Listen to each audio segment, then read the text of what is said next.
हमारा सोच ये है, हमारा मजहबी सोच ये है कि हम मजहबी तालीम जो जब मजहबी नाम से मस्जिद मदरसा कायम है तो यह मजहबी तालीम होगी ना।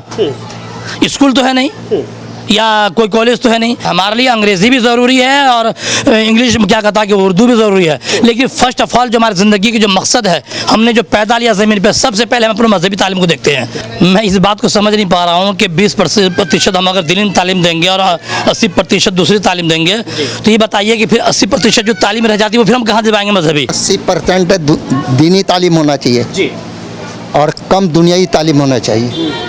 दुनिया तालीम में क्या रखा है? कुछ नहीं है। ये जो अंग्रेजी पढ़ाई है, अंग्रेजी कारोबार है, ये तो कत्ले आम है। इसमें कत्ले आम है। जितना अक्षर टेढ़ा है इंग्लिश का, उतना ही सरकार टेढ़ापन का चला रही है। हमें कोई गवर्नमेंट के माँ के नहीं खिला रही है। अभी आया है कोई हुकूमत पर पूछने के लिए कि एक गिलास तुम पानी पियो या नहीं पियो? ना तो मोदी आया, ना योगी आया, या ना अमित शाह आया, ना राजनाथ सिंह आया। तो दीनी तालीम को घटा तो नहीं सकते हम, चाहे कुछ भी करना पड़े हमें। ये जो सरकार है तो ये खुद क्या सोचती हैं, क्या सोच रही हैं कि तो मदरसे में और मस्जिद के अंदर पे उन्होंने तो सबसे ज़्यादा है तो परेशान कर रखे हैं। गवर्नमेंट इसी चीज़ में लगेगी, हिंदू मुस्लिम में। इसके आगे भी कुछ स्टेप होते हैं, उसके आगे भी कुछ करेंगे नहीं करेंगे क्या, बस इसी में लगी रहेगी सरकार। नमस्कार, मैं हूं केशव बालान। योगी सरकार का एक हाल ही में मदरसा को लेकर के निर्णय आता है, जिसमें कहा जाता है कि अब मदरसे में दीनी तालीम हो या अन्य शिक्षा हो, उसे देने के लिए केवल टीटी पास जो शिक्षक होंगे वही उसमें पढ़ा सकेंगे। इसमें ही एक बड़ा निर्णय ये लिया गया है कि अब दीनी तालीम जो 80% दी जाती थी उसको सिर्फ 20% में रखा जाएगा और 80% अन्य विषयों के लिए शिक्षा दी जाएगी, चाहे उसमें अंग्रेजी हो, विज्ञान हो, कंप्यूटर हो, सामाजिक विज्ञान हो या कोई भी विषय हो। आज इसी मुद्दे पर बातचीत करने के लिए हम पहुंचे हैं नोएडा के सेक्टर 16 के जो मदरसा हैं और उन पर पहुंचे हैं, उनसे बात करेंगे आखिर इस पर क्या राय है। सर, क्या नाम है आपका? मेरा नाम मोहम्मद फैज़ान रज़ा है। किस मदरसे में पढ़ाते हैं आप? मैं मदरसा कादिर रज़ा मुस्तफ़ा जी। तो अभी तक आप किन विषयों को पढ़ाते हैं मदरसे में? यहाँ हर विषय के बच्चे पढ़ते हैं, छोटे बड़े। तो यहाँ अदर तमाम लैंग्वेज की पढ़ाई होती है। कौन कौन सी विषय? इंग्लिश, हिंदी, मैथ, उसके बाद उर्दू, अरबिक, ये सारी चीज़ों की पढ़ाई होती है। कितने बच्चे पढ़ते हैं यहाँ पर? यहाँ तकरीबन 25-30 बच्चे पढ़ते हैं और मोहल्ले के बच्चे भी पढ़ते हैं। 40-45 या 50 बच्चे पढ़ते हैं यहाँ पे। और यहाँ तालीम अल्हम्दुलिल्लाह हर चीज़ की तालीम होती है। सिर्फ ऐसा नहीं कि उर्दू या अरबी इसकी तालीम होती है, हर चीज़ की तालीम दिया जाता है बच्चों को, ताकि आगे चल कर के या हिंदुस्तान या यहाँ के माहौल के एतबार से ताकि बच्चा हर चीज़ में, हर तमाम चीज़ में कामयाब हो पाए। लेकिन सरकार ने एक पहला फैसला लिया है कि अब तालीम देने के लिए टेट पास करना ज़रूरी होगा और टेट पास शिक्षक ही उसमें तालीम दे सकेगा। इस पर आपका क्या कहना है? नहीं, एक एतबार से तो सही है, ताकि जो भी पढ़ाए तो सारी चीज़ें उसको मालूमात हासिल हो। इसी वजह से ये अगर ऐसा निर्णय लिया है तो अपने एतबार से अच्छा ही निर्णय लिया है। मोहम्मद इमरान अली। तो आप मदरसा जाते हैं? हाँ। कौन सी क्लास में पढ़ते हैं? क्लास तो मैं वैसे आज तक कभी स्कूल गया ही नहीं जी, लेकिन मदरसे में रह के हर कुछ सीखा। हिंदी भी मदरसे में, इंग्लिश भी मदरसे में, मैथ भी मदरसे में और अपने धार्मिक पढ़ाई भी मदरसे में ही। और क्या क्या पढ़ाया जाता है मदरसे के अंदर, जैसे कि और कौन कौन से सब्जेक्ट हैं जो पढ़ाए जाते हैं आपको? सब्जेक्ट तो बहुत सारे हैं। अब स्कूल की टोटल एतबार से जब स्कूल की पढ़ाई होती है, जैसे क्लास बाय क्लास, हर साल एक क्लास पास करना है, दूसरी क्लास पास करना, ऐसी कोई बात नहीं है इसमें। हमारी धार्मिक पढ़ाई जो है, हाफिज़ बनना या मौलवी बनना, उसके साथ साथ जो है आपको माहौल के हिसाब से कि कब आपको किस पढ़ाई की ज़रूरत पड़ जाए, वो सारी तालीम दी जाती है कि किस एतबार से किस जगह क्या हैंडल करना है। मतलब 80% तालीम दी जाए, 80% कम की जाए। मेन तो ये कि तालीम देनी चाहिए। मेन मुद्दा तो तालीम देने का होना चाहिए ना, कि इंसान जो है वो कुछ पढ़ लिख करके कुछ काबिल बने।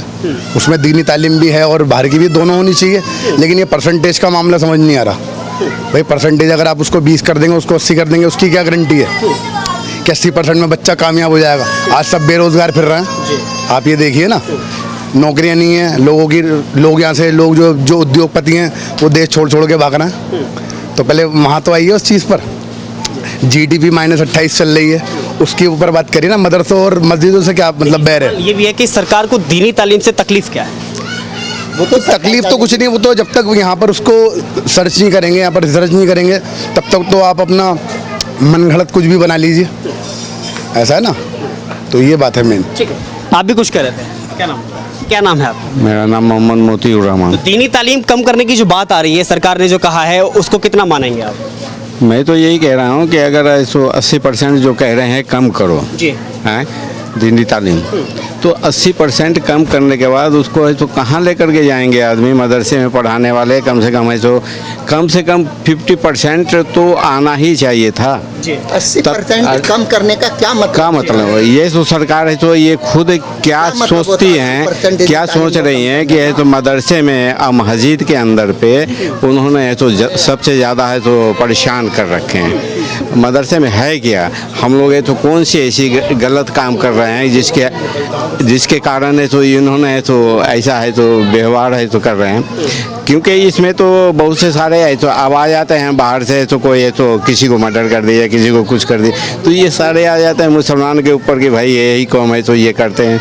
अरे मुसलमान आपके हिंदुस्तान के अंदर में जो है हिंदुस्तान वाले हैं तो वो ऐसा कर नहीं सकते। जो है सो बाहर वाले आकर के कर जाते हैं, आप उनके ऊपर दबाव डालें ना, हमारे ऊपर क्यों डाल रहे हैं आप? मतलब कह सकते हैं कि बाहर के लोगों की वजह से आप लोगों को परेशानी झेलनी पड़ रही है। झेलनी पड़ रही है, करवाती ये है। कर ही रही है। हाँ, या तो ये तो यहाँ के तो सरकार करें या तो फिर बाहर के तो सरकार करेंगे, लेकिन करते ही यही। कुछ कह रहे थे आप? मतलब सिर्फ क्या गवर्नमेंट इसी चीज़ में लगेगी हिंदू मुस्लिम में? इसके आगे भी कुछ स्टेप होते हैं, उसके आगे भी कुछ करेंगे नहीं करेंगे क्या? बस इसी में लगी रहेगी सरकार, या इसी में ज़िंदगी गुजार देंगे हम सब लोगों की, हिंदू भाइयों की और हमारे मुस्लिम भाइयों की? आप ये देखिए ना भाई, रोज़गार की बात वो नहीं करते है ना, लोगों को एजुकेशन की बात वो नहीं करते, लोगों को रोज़गार देने की बात वो नहीं करते। लुलु मॉल की चर्चा अभी लुलु मॉल की मैं कहना चाह रहा हूँ कि उसमें जब खुलासा हुआ तो वो 18 सेकंड की कौन सी नमाज होती है? पूरे हिंदुस्तान या पूरी दुनिया जानती है 18 सेकंड में कोई सी भी नमाज नहीं पढ़ी जाती। अभी मैं आधे घंटे में पढ़ के निकला हूँ यहाँ से नमाज, पूरा आधा घंटा लगा है मुझे। उन्होंने सिर्फ अपना फुटेज के लिए कि भाई ये मॉल में नमाज पढ़ी जा रही है, उसके लिए अलग से होती है, अलग से जगहें होती हैं, अक्सर होता है ऐसा, ऐसी बात नहीं है। गलत है ना वो? लेकिन वो स्पेशली जो है वहाँ पर दिखाना सिर्फ 18 सेकंड का, और वो लोग हिंदू निकले, तो उसमें क्या इससे साबित होता है बताइए ना? 4 उसमें हिंदू थे और 1 मुस्लिम था लड़का। इनके बदनाम करने की साजिश। बिल्कुल बिल्कुल बदनाम करने की साजिश है, और क्या है? क्या नाम है सर आपका? मैं मुफ्ती मुबारक हुसैन। क्या कहना चाहेंगे, योगी सरकार का फैसला आया है कि अब मदरसे में टीटी जो क्वालिफाई किए होंगे वही शिक्षक बन सकते हैं, उसमें वही पढ़ा सकते हैं। देखिए, बात तो उनका कहना बिल्कुल सही है कि टीटी जो पास कर चुके वहीं पढ़ा है, जी। लेकिन मसला यहाँ पे ये आता है कि टीटी पास करने वाली की तनख्वाह होती है कम से कम 20-22 हज़ार जी। रुपये, और मस्जिद में हमारी जो कौम है, हमारी जो मज़हब के जो लोग हैं, वो इतनी तनख्वाह दे नहीं पाती है, जी। वो 1000-5000 ही दे पाती है। तो 1000-5000 के लायक हमारे पास ऐसे टीचर मिलेंगे ना, टीटी पास के को हम कहाँ से लाएंगे फिर ढूंढ के? ये वजह है कि हम यहाँ नहीं ला पाते टीटी पास के टीचरों को। हम तनख्वाह देते हैं इमाम को मस्जिदों में मौलवियों को कितना 8000, और टीटी पास के भी कम से कम 15-20 हज़ार रुपये चाहिए। तो 15-20 हज़ार हम कहाँ से लाएंगे जो उनको टीटी की टीचर हम यहाँ रख सकें? इसलिए हमारी मजबूरी बन जाती है कि हम ऐसे छोटे मोटे कम पढ़े लिखे को लाते हैं ताकि वो सिर्फ प्राइमरी पढ़ा सके, यानी बेसिक तालीम वही हम इस पर जोर देते हैं। बाकी हम अदर तालीम के लिए फिर 5वीं पास करने के बाद हम इस लायक बना देते हैं कि वो जाकर फिर स्कूल में एडमिशन ले, वहाँ पढ़े, हम वहाँ पढ़वाते हैं उनको। ये हमारा सोच है। देखिए, अभी उसमें एक कदम ये भी बढ़ाया है सरकार ने कि पहले मदरसे में दीनी तालीम 80% पढ़ाई जाती थी और 20% अन्य सब्जेक्ट पढ़ाए जाते थे, लेकिन अभी सरकार ने कहा है कि नहीं, आपको मदरसे में 80% अन्य सब्जेक्ट और 20% आपको दीनी तालीम देनी होगी।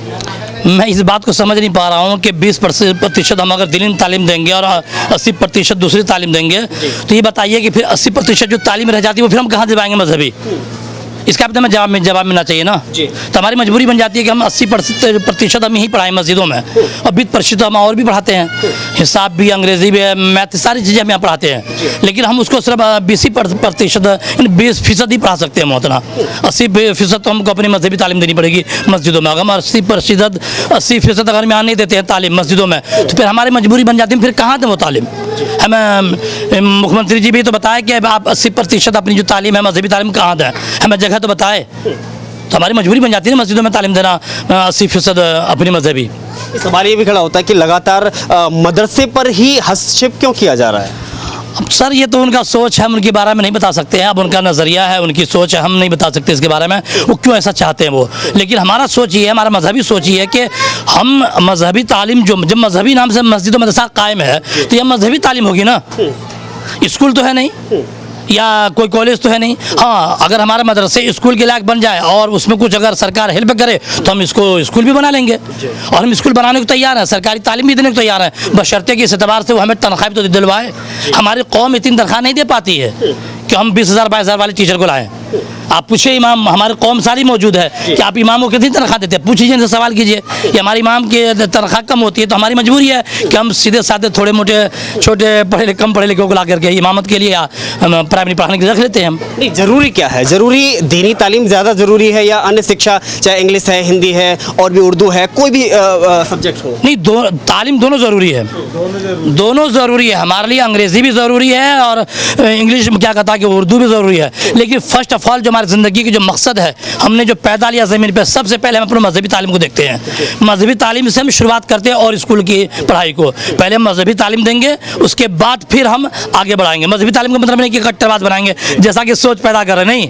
मजहबी तालीम का मतलब ये है कि हम अपने मजहब के बारे में जानकारी दिलवाएंगे कि भाई नमाज ये है, इमाम ये है, नमाज के तरीक़े ये हैं, लोगों की कदर करने का तरीक़ा ये है। स्कूल में ये तरीक़े नहीं बताए जाते, साफ बात यही है। लेकिन एक लोगों के दिमाग में जो परसेप्शन बनाया गया है या बना, वो कहीं ना कहीं ये बना, जिस बात का जिक्र आप अभी कर रहे थे कि कहीं ना कहीं मजहबी तालीम से जोड़ करके लोग देखते हैं कि कट्टरता उससे बढ़ती है। हकीकत क्या है? जबकि हकीकत ये कि कट्टरता इसमें है ही नहीं। कट्टरता तो उसके अंदर है जो बिल्कुल जाहिल है, और जो पढ़े लिखे इंसान है, मौलवी या आलिम है, जो हाफिज़ है कुरान, जो दीन से जुड़े हुए हैं, उनके कट्टरपंथी आ ही नहीं सकता, क्योंकि उनके मजहब में बताया गया कि जिस मुल्क में रहो उसकी वफादारी फर्स्ट ऑफ ऑल है, सबसे पहले उसकी वफादारी करना है। हम अपने मुल्क की जिम्मेदारी हमारे ऊपर आती है, तो हम कैसे कट्टरवादी कर सकते हैं? हाँ, अगर जो मजहबी एतबार से बातें करता है कि मजहब के आड़ में वो कट्टरवादी, तो मजहब को बदनाम करने की ऐसा किया जा रहा, वरना हिंदुस्तान के कोई ऐसे उलमा नहीं, आलिम नहीं जो कट्टरवादी दिखाया गया। मुझे साबित कर दे, वो कैसे भी दिखा दे मुझे। वो जो भी मुसलमान मजहबी आलिम है, मैं दुनिया की बात करता हूँ, छोड़िए अपने मुल्क की बात तो छोड़िए, कहीं के मुसलमान जो आलिम है वो कट्टरवाद नहीं हो सकता, क्योंकि आलिम का मेन मकसद होता है जानकार, कट्टरवाद नहीं। आलिम का मतलब इल्म होता है, एजुकेशन होता है, एजुकेशन का मतलब जानकार होता है, और जानकार आदमी कट्टरवाद कैसे हो सकता है? कट्टरवाद वही होगा जो जाहिल होगा, जो अनपढ़ होगा, जो अनभक्त होंगे। बस मैं ये जानना चाहता हूँ, समझना चाहता हूँ। आज इस फैसले का आप कैसे समर्थन करना चाहेंगे या फिर अपनी बात कैसे रखना चाहेंगे? मैं ये कहूँगा कि भाई जब तक हमारी जो वसअत है कम तनख्वाह देने के लायक, हम असल तनख्वाह पे बात चली जाती है, पेमेंट पे बात जाती है। हमारे पास जिस दिन 20-22 हज़ार रुपये देने के लायक हम बच जाएंगे, हो जाएंगे, उस दिन हम हर तालीम, हर कुछ अपने मस्जिद में करेंगे। और फिर मैं अपनी तरफ से योगी सरकार को भी बता देना चाहता हूँ, अगर वो अपनी टीचर देना चाहते हैं तो उनके लिए हमारे यहाँ जगह खाली है, वो अपनी टीचर दे, अंग्रेज़ी पढ़ाए, हिंदी पढ़ाए, हमें उससे कोई इतराज़ नहीं है। हमें खुशी होगी कि हमारे बच्चे हमारे से उर्दू के साथ साथ अंग्रेज़ी भी पढ़ रहे हैं, और हम जगह देने को तैयार हैं, लेकिन वो जगह लेंगे नहीं, बस बातें फैलाएंगे वो सिर्फ। हम तो जगह देने को तैयार, वो अपनी टीचर दे, हमें अंग्रेज़ी के टीचर दे या मैथ के टीचर दे, और हम चाहते भी हैं, बल्कि मैंने एप्लीकेशन लगा भी रखा है कि स्कूल के जैसे हमें मदरसे की भी हालात बनानी चाहिए, ताकि बच्चे के अंदर मजहबी तालीम के साथ साथ दुनियावी तालीम भी हो। और आजकल हर मौलवी ने ये फ़र्ज़ यानी वाजिब यानी ज़रूरी करार दे दिया कि मजहबी तालीम के साथ साथ दुनियावी तालीम भी ज़रूरी है, ये करो। हम मस्जिद के मेंबर पे बैठ के ऐलान करते हैं, ये तमाम लोग हमारे मुक्तदी हैं, आप इनसे पूछ सकते हैं क्या ये बात झूठ है कि हम मस्जिद के मेंबर पे बैठ के, यानी जहाँ मस्जिद है उसमें बैठ के ऐलान करते हैं कि दोनों तालीम दो, क्योंकि अपने बच्चों को जब दोनों तालीम नहीं दोगे तो हमें लोग ऐसे जाहिल क्या करके बगल कर देंगे। क्या नाम है आपका? मोहम्मद नज़र। सरकार कह रही है कि हम चाहते हैं कि एक हाथ में मुसलमान के में एक हाथ में कंप्यूटर हो, एक हाथ में कुरान हो। सपना ये साकार कैसे होगा?